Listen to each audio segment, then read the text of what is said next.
Hello, everyone. This is such a. Let me talk about this. There's this illusion of security. I remember I talked about illusion of security. I don't know whether it's in a video or my Twitter handle that I really did talk about. A lot of us, what we have is this illusion of security, that everything is fine, that we are praying, we've prayed, our prayers is powerful just because we have not become victims. And I always say to people, you understand, yesterday's victims were once survivors. They also thought that their prayers was enough and everything.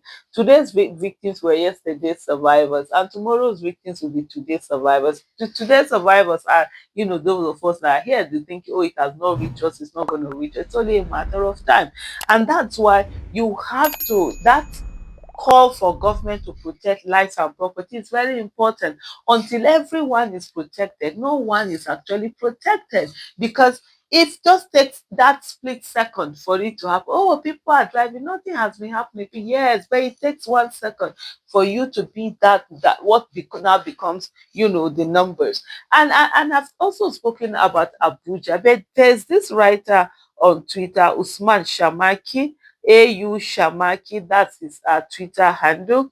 And this is what he put out. And I think it's so profound and so apt and so true that I just felt I needed to discuss it here also, on my YouTube channel.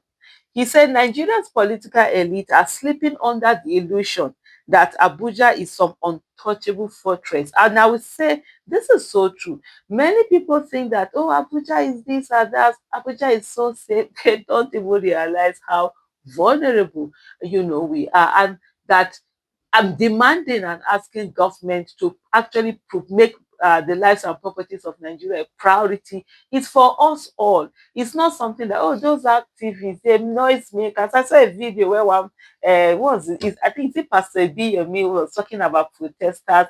He went around, he saw people protesting. Those people are hungry people. They are hungry. Because I know wahala. You see, not this Nigeria. All of us go chop am.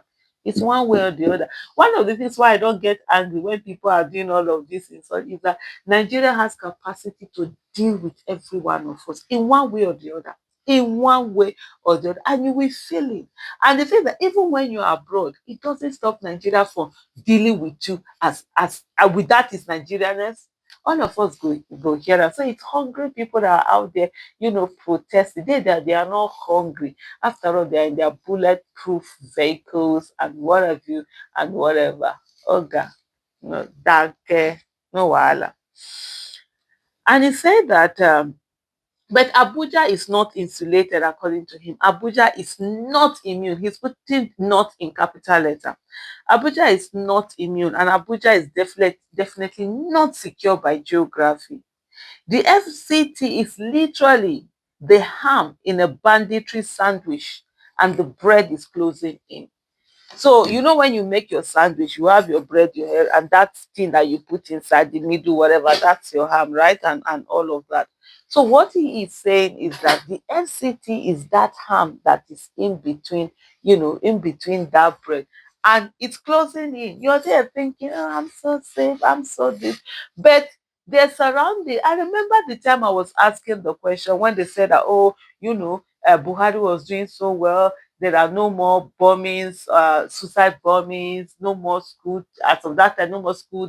Children being taken. I say, look, is it due to what the government has done in terms of safeguarding the people, or is it due to change of tactics by the terrorists?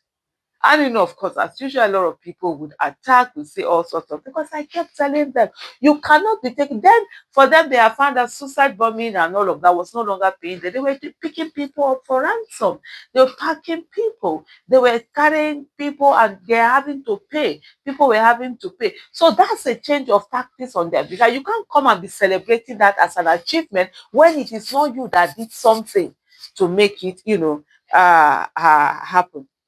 He said, let me explain. He said, Abuja is bordered by Niger, Nasarawa, Kogi, three states that have recorded huge numbers of abductions and killings in the last 2 years combined.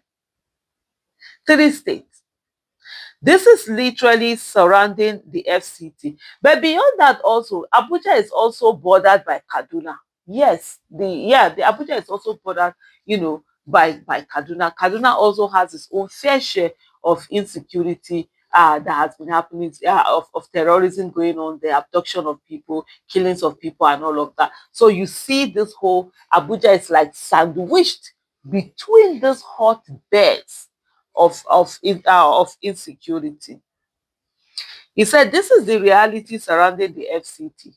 Niger State has become a conveyor belt for banditry, whether it's banditry or terrorism. Now, all of them, as far as I'm concerned, they are all terrorists. Anybody that is taking lives, anybody that is killing people, maiming people, destroying properties, anybody that is putting fear into the people, it's a terrorist.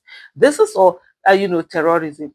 He said Niger State has become a conveyor belt for banditry, unrestricted forest corridors, heavy arms circulation, and multiple LGAs effectively under criminal influence.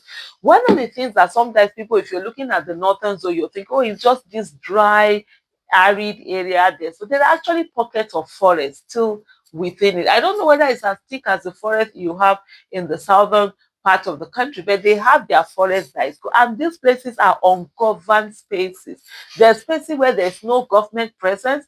Government does not even know what is happening in these places, and these terrorists have found how to control all of this, and they are effectively able to get more money to buy weapons from the kidnappings that are going on, from the abduction. They are getting, people are having to pay ransom and all of that. That's another way. The other ones, of course, by their attack on military and stuff like that. These are ways that they're getting themselves, armed. And it's crazy. So, and they're able to move from one place to the other. I remember there's this thing about the Kaduna. There's a connection within, there's a particular forest they call connection. Is it Kotongoras? I can't even remember the site. Connecting Kaduna and some belt like that within the northern zone. And these places are places where these terrorists have found, refuge in those places. Part of the questions that I also have asked over the years is that who is in charge of our forests? And I recently met, I think there's this forestry unit force that is, or they said it used to be there before, that they're trying to revive it. They try to get them up. That's something we need to have in place. We need to have an elite force, that just like we have coast guards in other countries, we need to have elite force that handles our forests, and we go in, to tackle all of these those who have taken over the forest, so that the forest will no longer be ungoverned spaces. And so he said unrestricted forest corridors, heavy arms circulation, and multiple LGAs effectively under criminal influence. A lot of local governments are under especially in Niger State, are under terrorists. Attacks have been recorded less than 100 kilometers from Abuja's border. What are we saying? Even within Abuja, attacks have been recorded, especially around those outskirts of Abuja, those settlements that are a bit outside the Abuja. There have been a lot of attacks, pockets and all of that. But most times there is that media blackout. People don't pay attention. We just move on as if nothing is happening, and it goes on like that. Yet elites pretend it's far. Nasarawa now has some of the fastest rising kidnapping hotspots in north central Nigeria. Multiple incidents in Karu, Kefi, and Toto, all direct gateways into Abuja. If Nasarawa sneezes, Abuja will catch the cold instantly. I mean, a lot of people live in Nasarawa, work in Abuja. It's a close place. Sometimes you don't even know where you've entered the other place. In the towns have merged. It's not as if you pass through a forest before you get to the other one. As you are on this street, you didn't know, you don't even, the why there are some you even think it's Abuja. It's when they are not explaining to you that no, this place is not Abuja, or this is actually, Nasarawa. Kogi has turned into a kidnapping highway from Okene to Kaba. Operations have become bolder and more frequent, enough for security analysts to warn that Kogi has become the southern flank of FCT's vulnerability. In fact, it could be said that the threat is already here. There have been kidnappings and killing in Buari, Kuje, Gwagwalada, and other neighborhoods on the outskirts of FCT. That's exactly, what I just said earlier. He has it here. So while politicians host parties, commission projects, engage in inter-party squabbles, and speak of normalcy from the comfort of Maitama and Asokoro. The truth is simple. Abuja is only peaceful because the fire around it hasn't crossed the fence yet. Security is not a speech. Security is not press conferences. Security is not elite optimism. Security is geography plus capacity plus political will. Abuja has geography working against it, capacity stretched thin, and political will trapped in denial and delusion. The earlier the political class understand that the FCT is not a bubble but a buffer zone, the faster we can avoid a crisis that will shock the entire country. Because once the ring around Abuja collapses, the center will not hold long. Abuja is vulnerable, Abuja is exposed, and Abuja is only safe it's only as safe as Niger, Nasarawa, and Kogi. The elite can keep pretending. The bandits won't. The illusion of security is the most dangerous insecurity of all. And I think you said it all. There's nothing more to add.